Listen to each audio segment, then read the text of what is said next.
Halo semuanya, pada video kali ini kita akan membahas materi bab yang ketiga, yaitu mengenai akuntansi biaya tenaga kerja.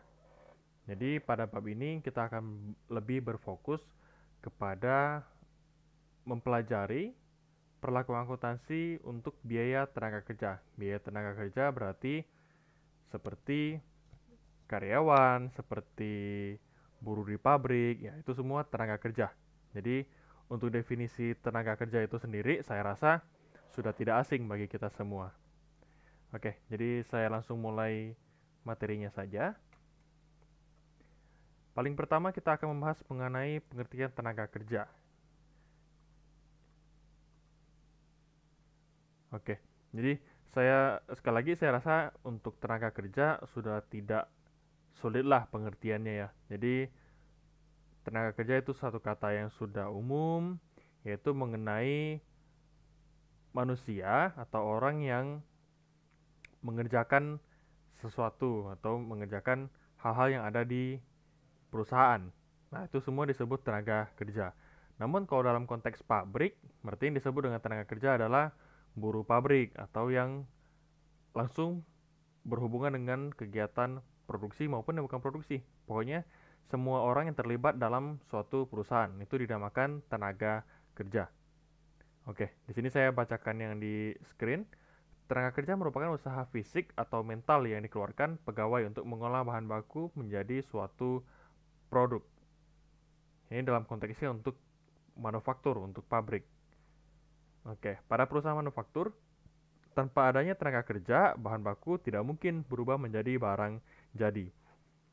Ya, mungkin kalau dengan kondisi sekarang ya seperti itu. Mungkin kalau untuk beberapa puluh tahun ke depan, nggak ada tenaga kerja juga nggak masalah. Semuanya serba otomatis. Namun kalau kondisi sekarang kan masih relevan lah pengertian ini. Oke, kemudian kalau ada tenaga kerja, otomatis ada biaya. Biaya apa ya? Pasti biaya gaji. Jadi untuk membayar si tenaga kerja itu sendiri. Oke, saya lanjut. Penggolongan biaya tenaga kerja. Jadi ada 4 penggolongan. Yang pertama berdasarkan fungsi pokok dalam organisasi perusahaan. Nah, kalau seperti itu dibagi menjadi 3. Biaya tenaga kerja, produksi, berarti di pabrik. Kalau saya boleh menggambarkan dalam laporan keuangan atau laba rugi khususnya, biaya tenaga kerja produksi itu akan masuk ke bagiannya HPP, masuk ke harga pokok komponen harga pokok penjualan, yaitu termasuk lagi komponen di harga pokok produksi. Harga pokok produksi berarti lebih dalam lagi itu adalah komponen dari biaya produksi seperti itu. Jadi kalau biaya tenaga kerja produksi berarti orang-orang yang ada di pabrik yang berhubungan dengan kegiatan produksi. Kemudian biaya tenaga kerja pemasaran berarti ya marketing, sales seperti itu. Nah, kemudian biaya tenaga kerja administrasi dan umum berarti ya orang-orang di kantor, keuangan kah, bagian akunting kah. Jadi seperti itu. Nah, pemasaran dan biaya tenaga kerja administrasi dan umum keduanya kalau saya sekali lagi boleh gambarkan di laporan keuangan khususnya laba rugi, mereka berada di bawah laba kotor. Jadi pasti kalian masih ingat juga, pertama paling atas kalau di laba rugi adalah penjualan kurangi HPP sama dengan laba kotor. Setelah laba kotor baru kita kurangi dengan biaya pemasaran, di mana di dalamnya pasti ada komponen biaya tenaga kerja pemasaran atau biaya gaji pemasaran gitu. Kemudian dikurangi komponen biaya administrasi dan umum, di mana di dalamnya pasti ada terkandung biaya tenaga kerja administrasi dan umum atau biaya gaji karyawan lah, seperti itu. Oke, saya lanjut. Yang kedua, berdasarkan kegiatan departemen dalam perusahaan. Jadi, eh, si tenaga kerja dipisah nih berdasarkan departemen-departemen yang ada di dalam perusahaan. Nah, di sini saya bacakan di screen. Biaya tenaga kerja dalam departemen produksi akan digolongkan sesuai dengan bagian-bagian yang dibentuk dalam perusahaan tersebut. Tenaga kerja yang bekerja di departemen produksi digolongkan pula menurut departemen yang menjadi tempat kerja mereka. Jadi ini benar-benar per departemen karena di dalam departemen produksi sendiri pun terbagi lagi nih kegiatannya. Ada yang bagian packing kah, atau ada yang bagian mengisi ke dalam bahan kah, membentuk bahan kah. Jadi beda-beda. Nah, poin ketiga, penggolongan ini bertujuan untuk memudahkan pengendalian biaya tenaga kerja yang terjadi dalam tiap departemen yang dibentuk oleh perusahaan. Nah, ini sebagai contoh. Jadi ada satu departemen nih. Di ini penggolongannya ya. Jadi ada yang produksi, ada yang non produksi. Nah, yang mau saya sampaikan lebih rinci itu lebih ke misalnya departemen produksi. Nah, produksi dibagi lagi. Ada yang produksi bagian pulp, ada yang bagian kertas, ada yang bagian finishing. Jadi, itu tenaga kerjanya pasti berbeda. Nah, untuk kita lebih memudahkan memisahkan mereka nih. Jadi, misalnya ditanyakan, "Oh, tenaga kerja untuk bagian kertas berapa totalnya untuk bulan ini?" Oh, sekian misalnya. Jadi, kita tahu nih, oh, beban gaji atau beban tenaga kerja untuk bagian yang kertas berapa ya? Sama halnya dengan bagian pulp dan bagian finishing. Jadi masing-masing bagian jelas menghabiskan tenaga kerja atau biaya tenaga kerja berapa. Sama halnya dengan yang bagian non produksi, itu ada keuangan, berarti orang kantor, HRD, atau bagian SDM lah, dan pemasaran. Jadi sama. Ini di modul kayaknya beda-beda dikit lah, nggak masalah. Intinya yang mau saya sampaikan adalah masing-masing bagian itu punya jumlah biaya tenaga kerja yang berbeda juga. Pak, kalau misalnya tidak dipisahin masing-masing bagian gimana? Bisa nggak? Bisa. Bisa-bisa aja. Cuman pencatatan kita jadi nggak rapi. Pencatatan tidak rapi, otomatis informasi yang disajikan jadi kurang akurat. Maka kalau ada pihak manajemen yang mau pakai informasi tersebut, ya bisa dibilang khawatir keputusan yang dibikin itu keputusan yang bias ataupun meleset lah, karena data yang menjadi acuan tidak akurat seperti itu. Lanjut. Penggolongan yang ketiga berdasarkan jenis pekerjaannya. Nah, jadi misalnya dalam suatu departemen produksi, si tenaga kerja itu sendiri dibagi menjadi beberapa kategori pekerjaan atau beberapa jenis pekerjaan.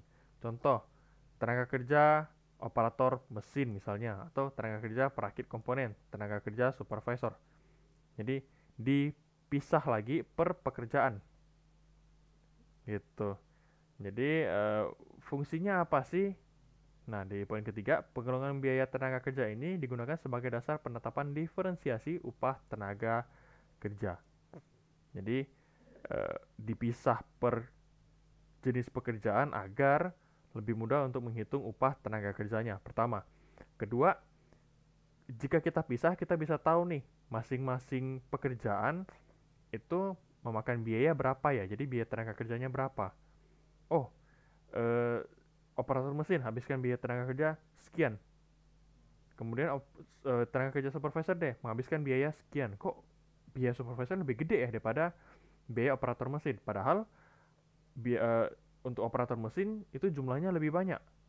Nah, itu kan merupakan satu analisa, satu hal yang perlu dianalisa, satu hal yang perlu dipertimbangkan.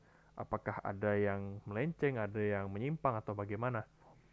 Jadi sekali lagi, dipisah per jenis pekerjaan biar kita bisa menganalisa, biar kita bisa lebih tahu, oh biaya untuk yang tenaga kerja A, B, C itu bagaimana, gitu. Oke, selanjut poin yang keempat. Berdasarkan hubungannya dengan produk. Nah, ini yang kita bahas dari awal pertemuan. Kalau hubungannya dengan produk, kita bagi dua. Ada yang tenaga kerja langsung dan tenaga kerja tidak langsung. Nah, di sini saya kasih satu gambar dari Google lah. Saya ambil aja. Ini tenaga kerja langsung. Berarti yang langsung berhubungan dengan kegiatan produksi. Kalau yang tenaga kerja tidak langsung, yang cuma ngomong-ngomong doang nih di gambar nih. Jadi dia fungsinya contohlah supervisor. Supervisor hanya mengawasi, mengamati.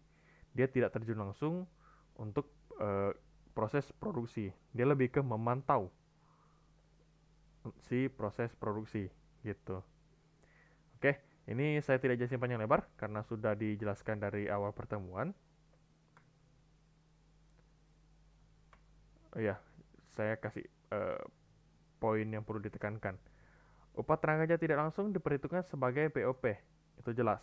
Kalau yang tenaga kerja langsung itu sebagai biaya produksi. Nah, ada beberapa kasus muncul nih biaya tenaga kerja.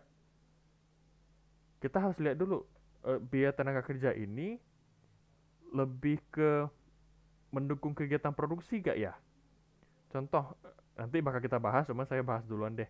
Misalnya kita lembur, itu kan biaya tenaga kerja juga dong. Nah, kalau lembur dalam konteks apa dulu? Dalam rangka apa dulu? Apakah dalam rangka, oh ada tambahan pesanan nih, ada tambahan orderan produksi nih, orderan pembelian, sorry.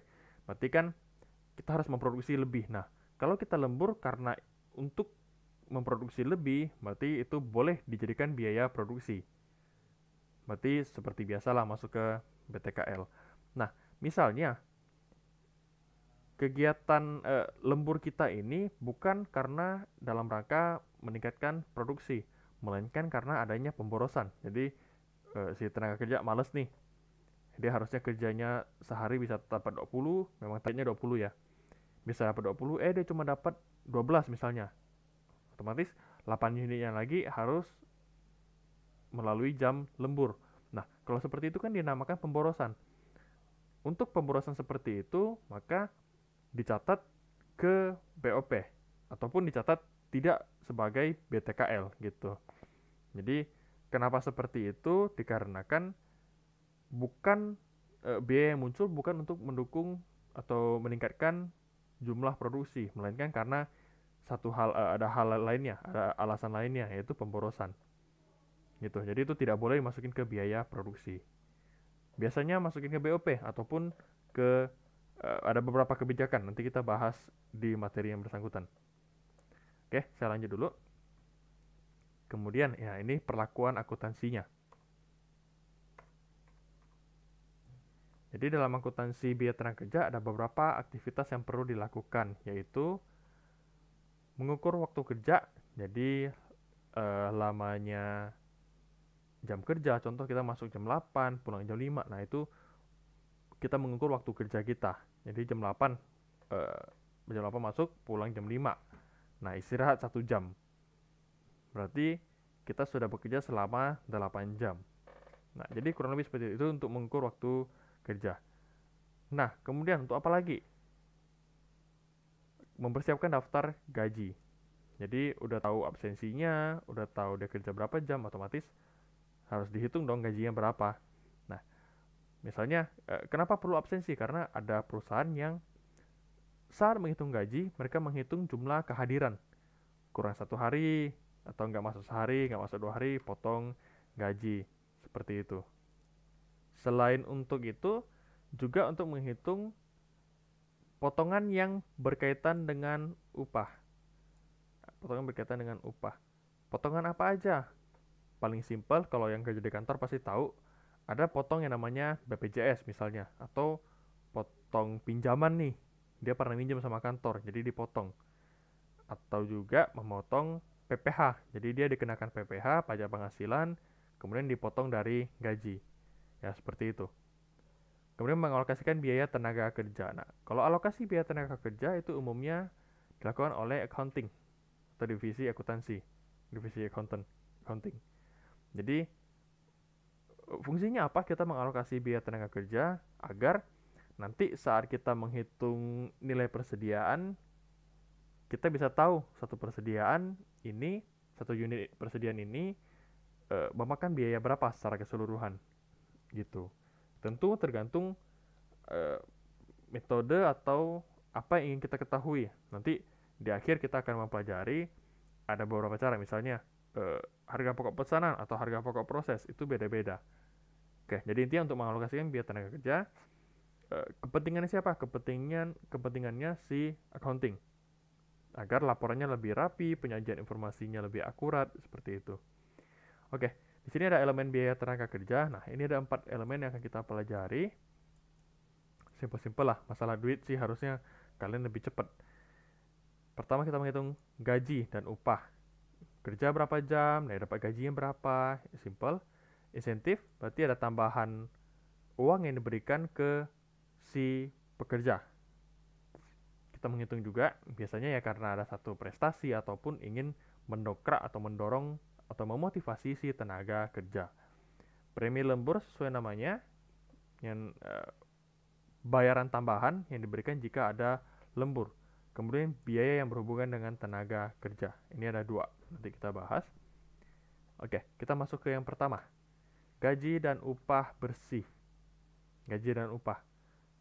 Nah, dalam perusahaan yang menerapkan metode harga pokok pesanan, diabaikan aja, nanti kita bakal bahas di materi berikutnya. Dokumen pokok untuk mengumpulkan waktu kerja pegawai adalah kartu hadir. Jadi, kalau kalian tahu di kantor, biasanya ada tuh. Kamu hadirin jam berapa, kan ada mesinnya tuh. Kamu ambil kartunya, kamu masukin ke mesin itu. Nah, mesin itu otomatis akan mencetak jam kamu masukin absen itu, jadi ketahuan. Oh, kamu absennya jam sekian. Gitu. Itu udah agak lama sih ya. Jadi untuk lebih modernnya itu mesin absensi yang fingerprint, pakai sidik jari.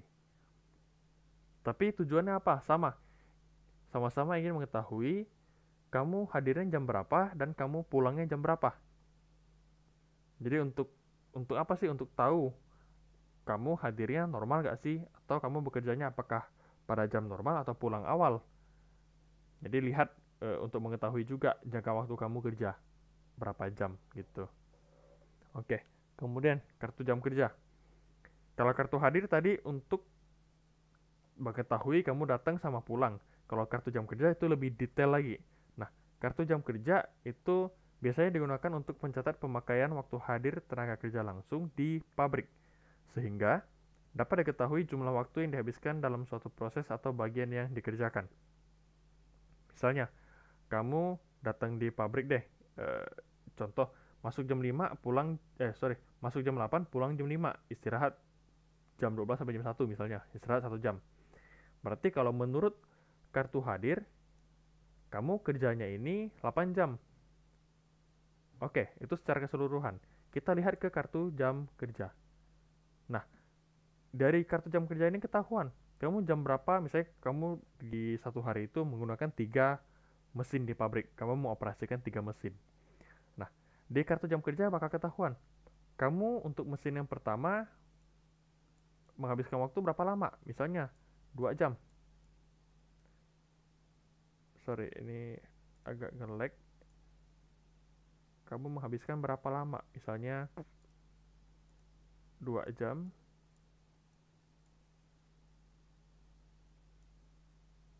Oke lah, saya nggak tulis deh. Oke, saya lagi. Misalnya, kamu dalam satu hari itu, kamu kerjanya 8 jam. Nah, itu menurut kartu hadir. Kalau menurut kartu jam kerja gimana?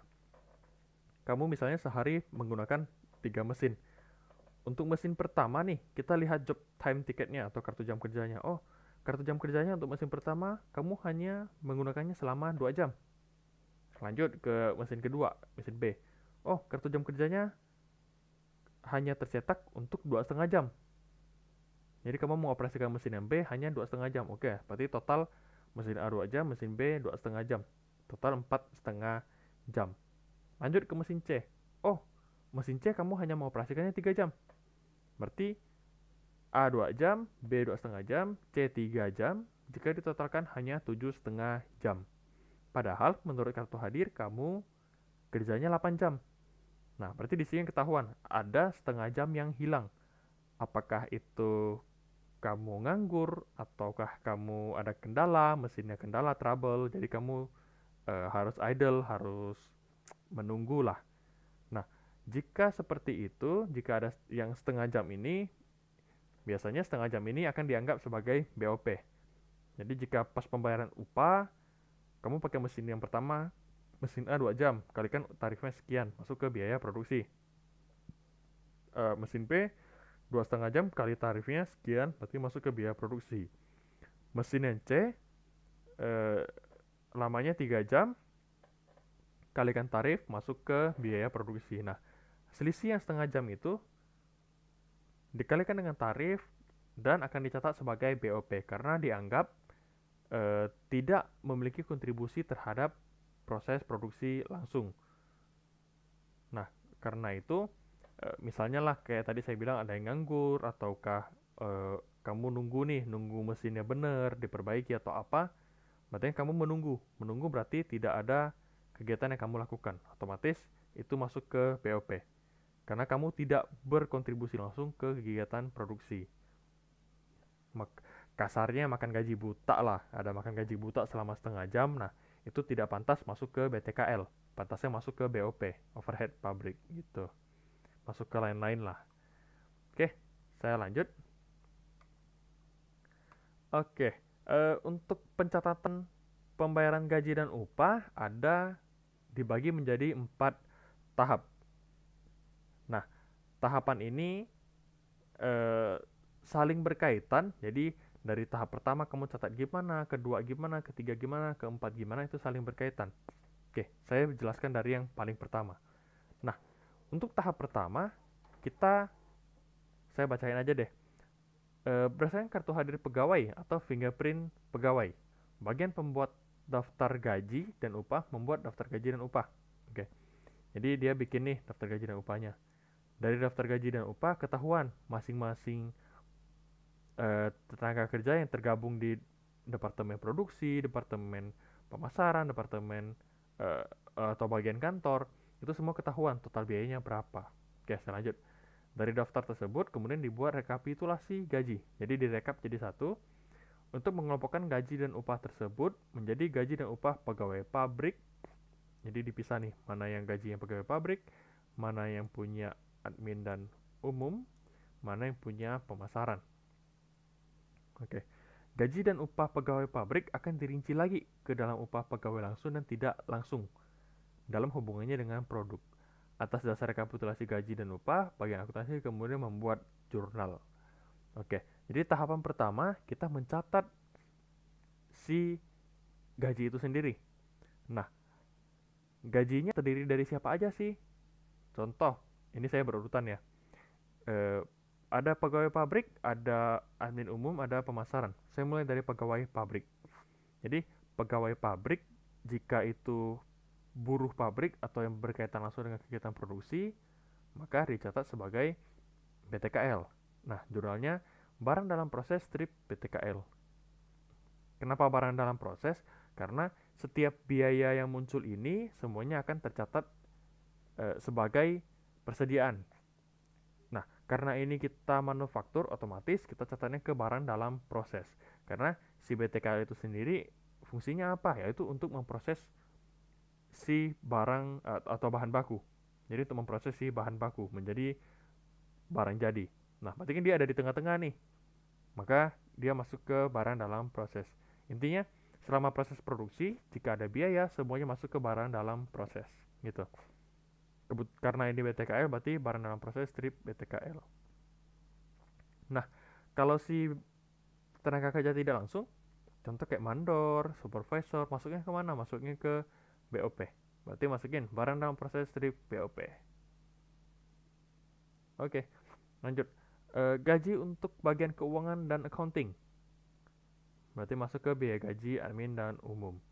Ini tidak perlu dikasih barang dalam proses, karena untuk dua komponen ini kan termasuk ke HPP. Sedangkan biaya gaji yaitu biaya yang setelah laba kotor, tidak ada hubungan dengan HPP. Berarti dia sendiri, biaya gaji, admin, dan umum. Yang biasa kalian di pengantar akuntansi catatnya biaya gaji karyawan. Nah, inilah dia. Biaya gaji karyawan nih. Gitu. Kemudian biaya gaji pemasaran. Itu untuk misalnya saya membayar gaji marketing, gaji sales. Ya, masuk ke biaya gaji pemasaran. Nah, pada biaya gaji dan upah. Oke, kita mengkreditkan biaya gaji dan upah. Pak, berarti bebannya minus dong. Beban gaji dan upahnya minus dong. Secara tahapan pertama iya, tapi dia akan dibalancekan atau akan di netralkan di tahapan berikutnya. Oke, jadi ini saat pertama kita atau si accounting mendapatkan daftar rekapan gaji. Ya, jadi dia dapat daftar rekapan gaji, gaji departemen produksi berapa, pemasaran berapa, admin umum berapa. Nah, dia jurnal dulu nih ke masing-masing pos, ke masing-masing akunnya. Ini yang dinamakan alokasi biaya tenaga kerja. Oke, saya lanjut. Itu tahapan pertama, dicatat doang. Nah, tahapan kedua, jadi ini eh, secara konsepnya lah. Jadi berkasnya udah diserahkan ke bagian keuangan dan udah diokekan. Jadi yang tadinya angkanya sekian kan di tahapan pertama angkanya sekian, itu dibikin oleh bagian HRD misalnya. Nah, tahapan kedua angka ini sudah diserahkan ke bagian keuangan dan bagian keuangan sudah oke nih, oke. Saya ACC, saya approve, saya setujui bahwa angkanya memang segini yang akan kita bayarkan. Saat si bagian keuangan menyetujui, berarti kita harus jurnal. Jurnalnya biaya gaji dan upah, kita mendebet si gaji dan upah. Kemudian kita mengkreditkan pertama hutang PPh dan hutang gaji dan upah. Nah, ini berarti untuk si gaji dan upahnya. Kalau hutang PPh berarti untuk pajak yang dipotong. Jika memang tidak ada pajak yang dipotong, berarti jurnal yang ini nggak usah. Gitu. Oke, kalau kalian lihat di sini kita biaya gaji dan upah sebelah debit. Di tahapan pertama kita sebelah kredit. Oke, berarti secara tidak langsung nominal mereka berdua ini sudah nol. Jadi satunya kredit, satunya debit. Mereka ketemu berarti dinetralkan jadi nol. Jadi biaya gaji dan upah sebenarnya hanya perantara aja jadi nol. Oke, saya lanjut. Tahapan ketiga. Setelah tadi kalian catat kalian mengakui si hutang. Nah, tahapan ketiga kalian bayarkan si gaji karyawannya. Berarti kalian mendebet hutang gaji dan mengkreditkan kas. Simple. Tahapan keempat, kalian bayar pajak yang sudah kalian potong. Berarti hutang PPh karyawan pada kas. Di sini hutang PPh karyawan. Namun jika ada yang di kantor sudah kerja pakai bahasa PPh pasal 21 yang masih harus dibayar. Boleh, sama. Tidak ada bedanya. Ya, jadi tahap pertama kalian mencatat bebannya, tahapan kedua kalian membalikkan beban tersebut sebagai hutang karena sudah diokekan. Tahapan ketiga kalian bayar gajinya, kalian realisasikan gajinya. Tahapan keempat kalian bayarkan atau realisasikan si pembayaran PPh-nya. Oke, di sini ada contoh nih. Jadi di sini ada PT Satelit namanya. Nah, si PT Satelit ini mempekerjakan 2 orang pegawai bagian finishing, itu namanya Daniel dan Gunawan. Oke, berdasarkan kartu hadir minggu ketiga bulan Juli 2017, bagian pembuat gaji dan upah membuat daftar gaji dan upah untuk periode yang bersangkutan. Oke, menurut kartu hadir, Daniel bekerja selama seminggu sebanyak 50 jam dengan upah per jam 50.000. Sedangkan Gunawan selama periode yang sama bekerja selama 50 jam juga, tarifnya lebih tinggi, 62.500. Setelah itu, nah, setiap gaji tersebut dikenakan atau setiap upah tersebut dikenakan pajak 10%. Berikut informasi dari kartu jam kerja mereka berdua. Nah, Daniel ini totalnya 50 jam, Gunawan totalnya juga 50 jam. Namun, penggunaan jamnya atau realisasi jamnya itu beda-beda. Untuk pesanan 108, sekian jamnya. Pesanan 110, sekian. Nah, untuk menunggu persiapan pekerjaan, ini yang tadi saya katakan dengan waktu menganggur atau waktu menunggu. Jadi kasarnya buang-buang waktu lah atau gaji buta lah. Nah, besarannya berapa? Daniel 5 jam, Gunawan 10 jam. Biaya ini nanti akan dimasukin sebagai BOP. Oke, diminta hitunglah jumlah upah masing-masing orang serta buatlah ayat jurnal pencatatan yang diperlukan. Jadi hitung upah masing-masing orang dalam keseluruhan ini selama seminggu, kemudian buat ayat jurnalnya. Oke, langsung kita bahas.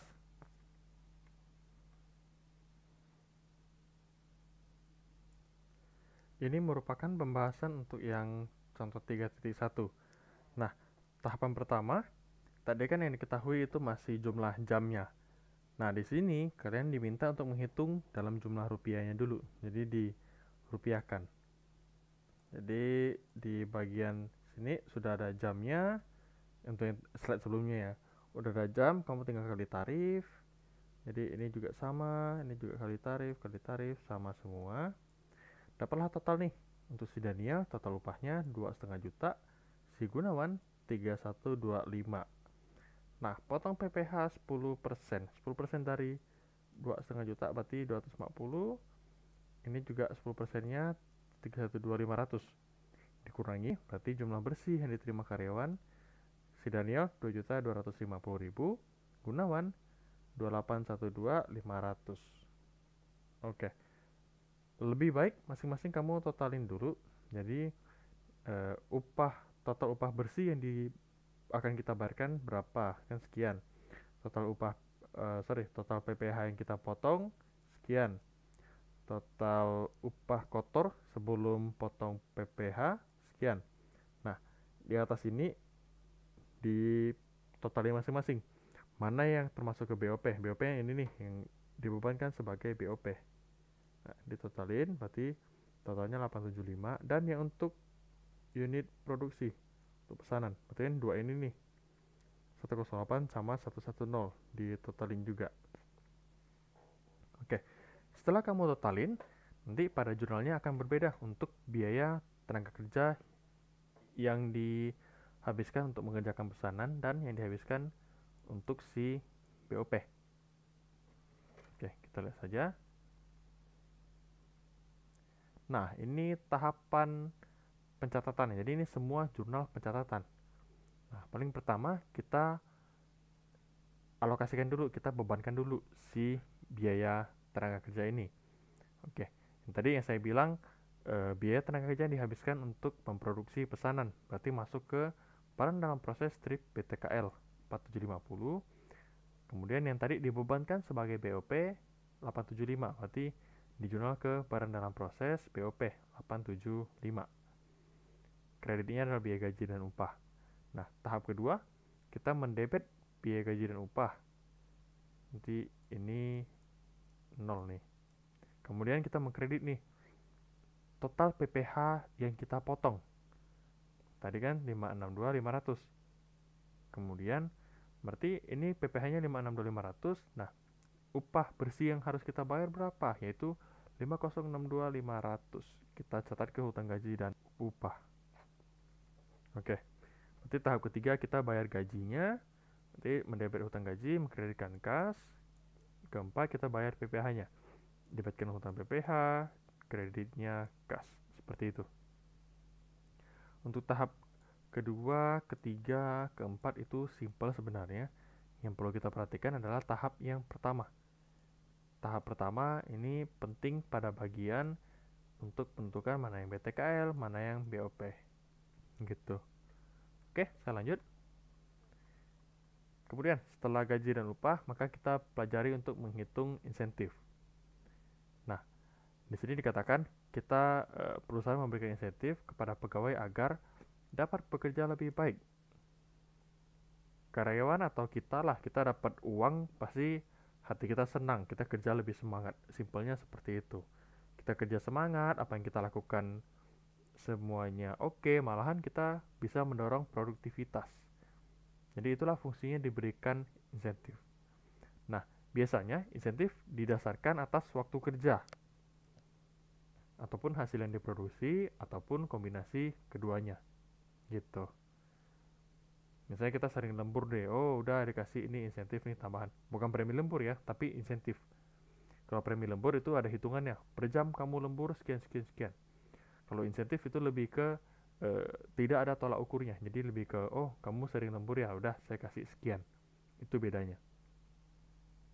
Nah, untuk dapat menerapkan rencana upah insentif, biasanya syaratnya apa sih? Pertama, pekerja mempunyai kemungkinan untuk menghasilkan di atas jam standar yang ditetapkan. Jadi dia menghasilkannya banyak nih. Gitu. Dia rajin nih. Padahal kerjanya sama juga. 8 jam ya 8 jam sama kayak yang lain. Gitu. Kemudian diberikan balas jasa yang memadai. Kita kasih insentif ya pasti dengan harapan orang ini makin giat, karyawan ini makin oke lah, makin semangat lah. Pasti ada eh, imbal baliknya apa, feedbacknya apa gitu. Harus ada feedbacknya. Kalau kita kasih tapi nggak ada manfaatnya, ya untuk apa kita kasih insentif? Oke, kemudian rencana upah insentif harus dipahami pekerja. Jadi insentif itu bukan hal yang wajib, sifatnya seperti tambahan lah. Nah, itu harus dipahami untuk si pekerja. Kemudian standar insentif harus menjunjung keadilan. Jadi jangan dia kerja setengah mati, kita kasih insentif cuma secuil. Walaupun ya insentif tambahan, tapi juga harus manusiawi lah, harus wajar, harus adil gitu. Nah, ini ada cara pemberian insentif, ada dua. Yang pertama, dengan satuan jam minimum. Oke. Kemudian ada yang namanya Taylor Differential Piece Rate Plan. Kalau insentif dengan satuan dengan jam minimum, misalnya dia kerja atau apa?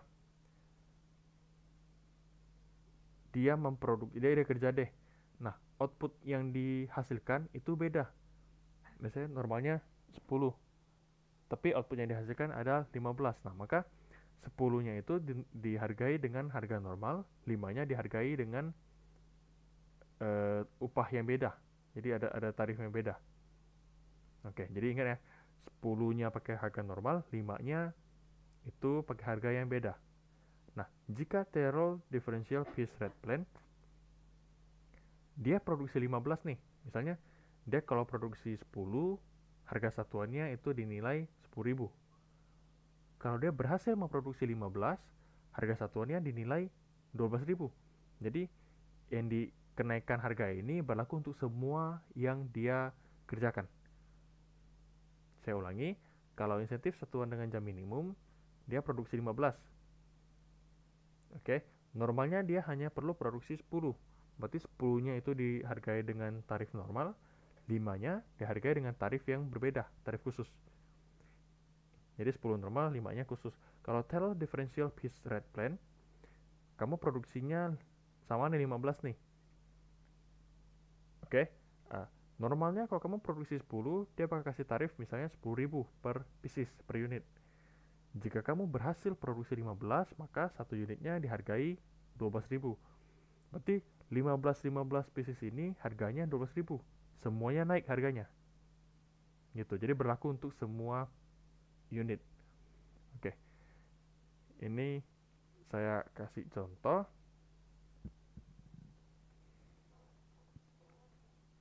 Ini contoh 3.2 untuk yang jam minimum.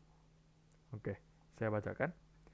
Jika menurut pengalaman dibutuhkan waktu 5 menit untuk menghasilkan satu satuan produk. Satu produk berarti habisin 5 menit. Berarti kalau 60 menit bisa bikin berapa? Kalau 60 menit berarti bisa bikin 12 satuan. Kan satunya habisin 5 menit nih. Berarti kalau 1 jam atau 60 menit bisa menghasilkan 12 satuan. Nah, jika upah pokok sebesar 12.000 per jam, maka tarif upah per satuan adalah 1.000 rupiah. Berarti sejam kan hasilkannya 12 satuan. Jika upah orang ini 1 jamnya 12.000, berarti dalam 1 jam atau dari upahnya jika dibebankan ke satuan, berarti 1 jam dia 12.000 rupiah, bisa hasilkan 12 satuan. Berarti satu satuan makan biaya berapa? Yaitu 1.000 rupiah. Jadi ini 12.000 bagikan 12 satuan. Dapatlah satu satuan, tarif upahnya adalah 1.000 rupiah. Oke, pegawai yang tidak dapat menghasilkan jumlah standar per jam tetap dijamin mendapatkan upah 12.000 per jam. Jadi, kalau dia bisa menghasilkan 12 satuan, dia dibayar 12.000 per jam. Jika dia menghasilkan di bawah 12 satuan, dia tetap dibayar 12.000 per jam. Nah, jika dihasilkan lebih gimana? Jadi normalnya 12. Namun di sini dia bisa hasilkan 15. Berarti hitungannya gimana? Kita lihat di slide berikutnya.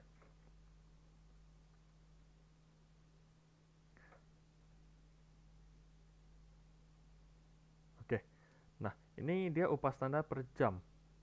Jadi 1 jam dia bisa hasilkan 12 unit, maka dibayar 12.000. Jika dia 1 jam bisa menghasilkan 15 unit, 15 satuan, berarti 3 unit ini juga ikut dinilai. Maka insentifnya adalah 3 unit kalikan 1.000 rupiah. 1.000 rupiah ini harga untuk satu satuan. Jadi untuk memproduksi satu barang, kamu dihargai atau dibayar 1.000 rupiah. Maka karena kamu menghasilkan 3 unit, maka dihargai dengan sebesar 3.000 rupiah. Maka total yang akan dia dapatkan sebesar 15.000. Oke. Nah, untuk seperti ini kan insentif yang dibayarkan itu untuk dalam rangka adanya peningkatan kegiatan produksi. Berarti produktif dong. Karena dia produktif, berarti jurnalnya adalah barang dalam proses strip BTKL. Karena dia produktif, makanya masuk ke BTKL. Gitu. 15.000, biaya gaji dan upah 15.000. Ini untuk yang tahapan pertamanya aja. Oke, saya lanjut. Kalau yang Taylor gimana? Jadi sini ada soalnya. Karyawan dapat menerima upah 42.000 per hari. Satu harinya 7 jam kerja. Oke, misalkan rata-rata seorang karyawan dapat menghasilkan 12 satuan per jam. Oke ya, sehingga upahnya per satuan 500 rupiah. Cara hitungnya gimana? 42.000 per hari kan. Satu hari ada 7 jam. Berarti 42.000 bagi 7 jam. Oke, 42.000 bagi 7 jam, kemudian 1 jamnya dia hasilkan 12 satuan. Berarti 42.000 bagi 7 jam bagi lagi dengan 12. Dapatlah 500 rupiah. Oke, berarti bisa dikatakan tarif upah 500 rupiah per satuan. Ya, jadi bisa dikatakan tarif upah untuk memproduksi satu barang itu 500 rupiah. Nah, di sini nih diasumsikan. Pertama, tarif upah 500 rupiah per satuan. Sesuai yang lama, sesuai yang tadi kita hitung. Untuk karyawan yang menghasilkan 15 satuan atau kurang per jam. Oke. Untuk karyawan yang menghasilkan 15 satuan atau kurang per jam. Jika upah 700 rupiah per satuan, tarif upah 700 rupiah per satuan untuk karyawan yang menghasilkan 18 satuan per jam.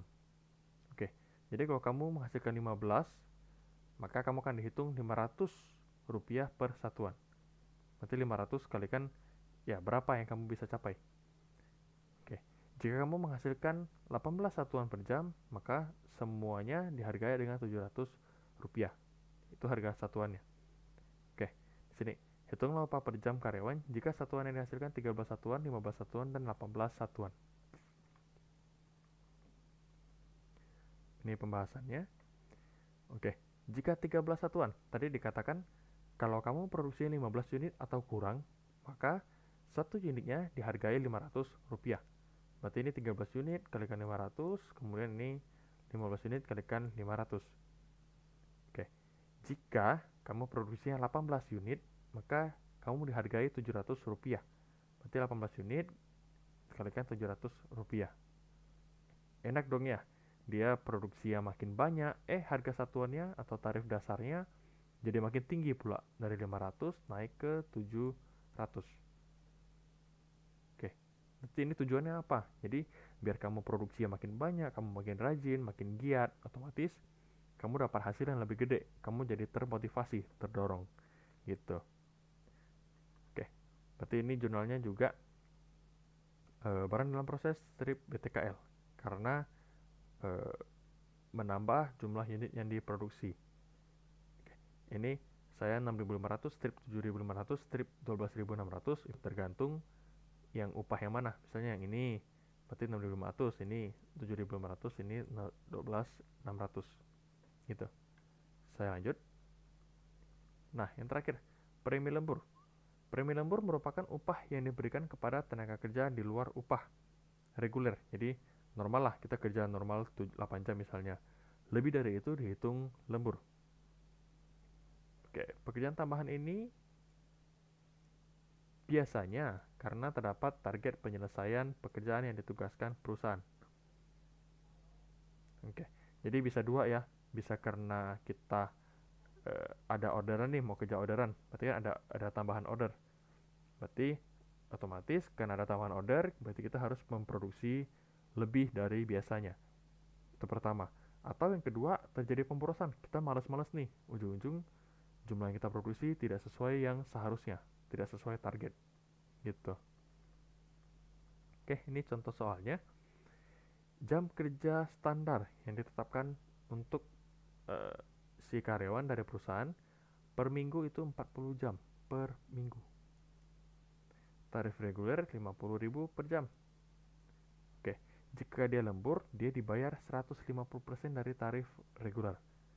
Berarti awalnya 50.000 per jam, karena dia 150% dari tarif reguler, berarti kalau lembur dibayarnya 75.000.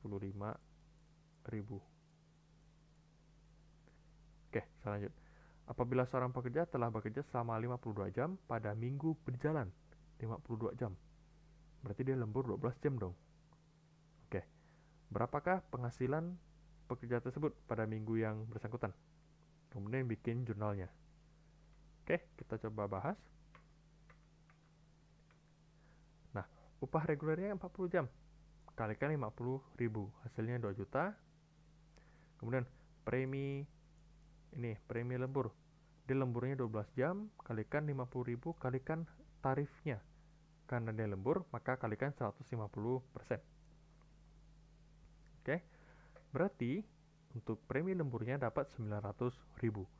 Berarti total yang dia dapat itu 2.900.000. Nah, jurnalnya gimana? Jurnalnya kita ada dua kondisi. Kondisi yang pertama, dia lembur nih, tapi tidak menambah jumlah unit yang diproduksi.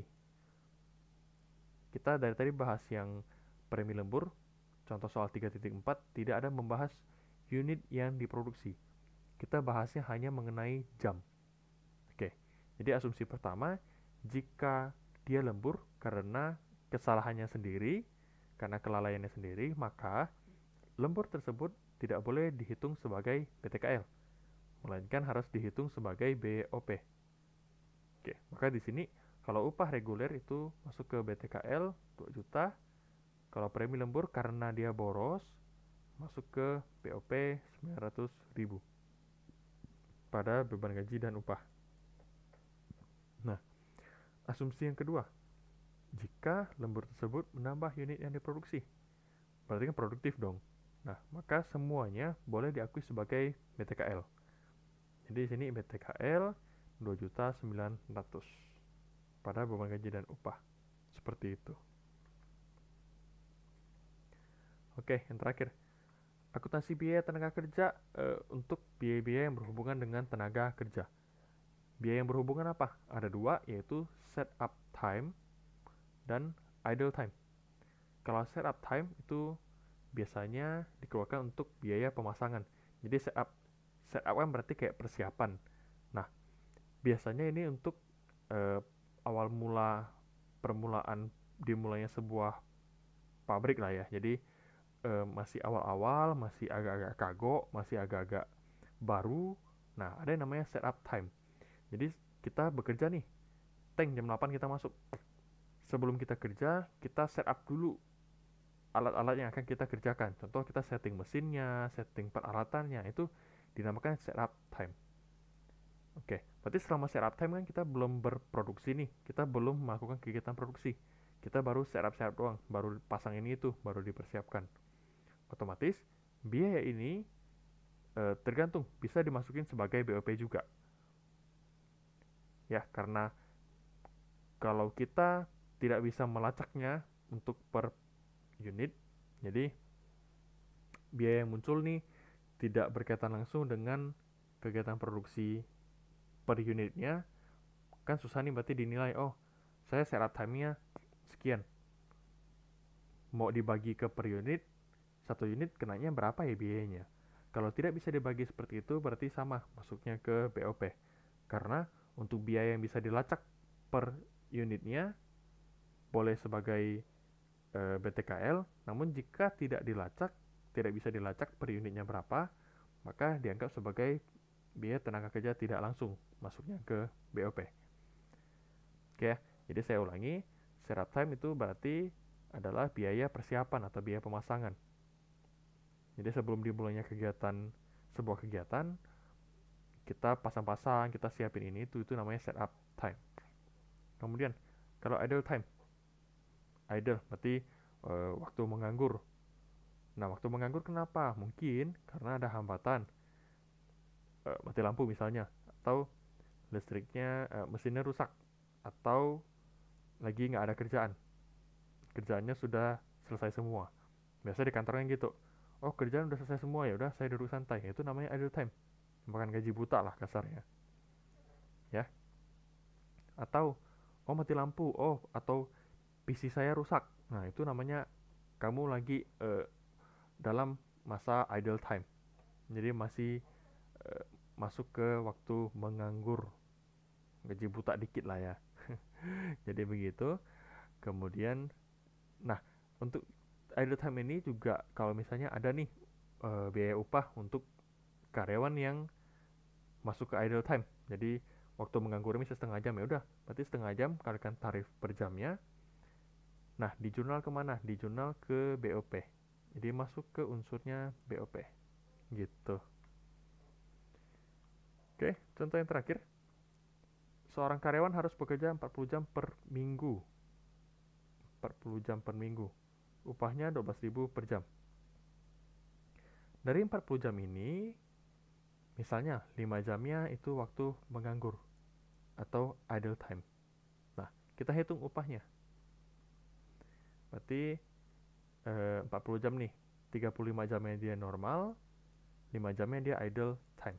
Kalikan tarifnya 12.500, 12.500 hasilnya sekian. Berarti total upahnya 500.000. Nah, jurnalnya. Jadi kalau untuk yang kerja normal, berarti berproduksi, melakukan kegiatan produksi secara normal, masuk ke barang dalam proses BTKL 437.500. Nah, yang menganggurnya, jadi karena dia tidak produktif, masuk ke BOP 62.500. Kredit itu biaya gaji dan upah seperti biasa. Gitu. Oke. Jadi pembahasan untuk bab 3 kita sudah selesai. Nah, ada pertanyaan apapun atau ada materi yang saya sampaikan yang kurang bisa dipahami, boleh tanyakan ke saya, tidak masalah. Seperti biasa, tanya di grup boleh, tanya di jika terpaksa personal juga boleh. Ya, yang penting ada kendala apapun, ada pertanyaan apapun, silakan ditanyakan.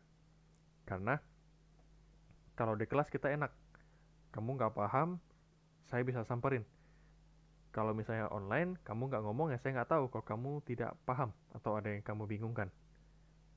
Ya, oleh karena itu, jika memang materi yang saya sampaikan ada yang kurang bisa dipahami, silakan ditanyakan.